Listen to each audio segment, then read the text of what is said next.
దేశంలో మహిళలపై రోజుకొక చోట దారుణాలు జరుగుతూనే ఉన్నాయి. ప్రభుత్వాలు కఠిన చర్యలు రూపొందించినప్పటికీ దుర్మార్గుల ప్రవర్తనలో ఏమాత్రం మార్పు రావటం లేదు. కొందరైతే చిన్న పిల్లలను కూడా చూడకుండా చాలా విచిత్రంగా ప్రవర్తిస్తూ లైంగిక దాడులకు తెగబడుతున్నారు. తాజాగా కర్ణాటకలో జరిగిన ఒక సంఘటన ఇప్పుడు అందరినీ షాక్ కి గురిచేస్తుంది. ఇంటర్ విద్యార్థిని పైన కన్నేసిన కాలేజ్ క్లర్క్ ఇంటికి తీసుకువెళ్లి ఆపై దారుణానికి పాల్పడ్డాడు. ఇదే ఘటన ఇప్పుడు స్థానికంగా తీవ్ర కలకలంగా మారుతుంది. పూర్తిగా వివరాల్లోకి వెళ్ళినట్లయితే చిక్బల్లాపూర్లోని ఒక డిగ్రీ కళాశాలలో ఒక విద్యార్థిని చదువుకుంటూ ఉంటుంది. ఈ అమ్మాయికి చదువు అంటే ఎంతో ఇష్టం. ఐఏఎస్ అధికారి కావాలనే లక్ష్యంతో ముందుకు వెళ్తుంది. అయితే ఇదే విద్యార్థినిపై భీమరాజ్ అనే క్లర్క్ కన్నేశాడు. ఇతడికి ఇద్దరు పిల్లలు కూడా ఉన్నారు. ఆ విద్యార్థిని పరిచయం చేసుకుని మాట కలిపాడు.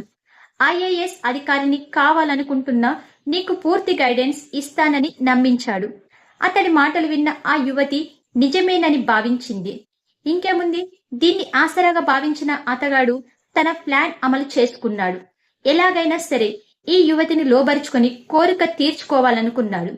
అనుకున్నట్లే ఇటీవల ఓ రోజు రాత్రి ఆ విద్యార్థిని మాయమాటలు చెప్పి మొత్తానికి తన ఇంటికి తీసుకువెళ్లాడు.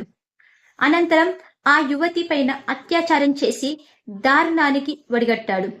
దీంతో ఆ యువతి స్థానిక పోలీసులకు ఫిర్యాదు చేసింది. ఈ కేసు నమోదు చేసుకున్న పోలీసులు ఎట్టకేలకు నిందితుడిని భీమరాజ్కి అదుపులోకి తీసుకున్నారు. అయితే పోలీసుల విచారణలో ఈ దుర్మార్గుడు నేరం చేశానని అంగీకరించాడు.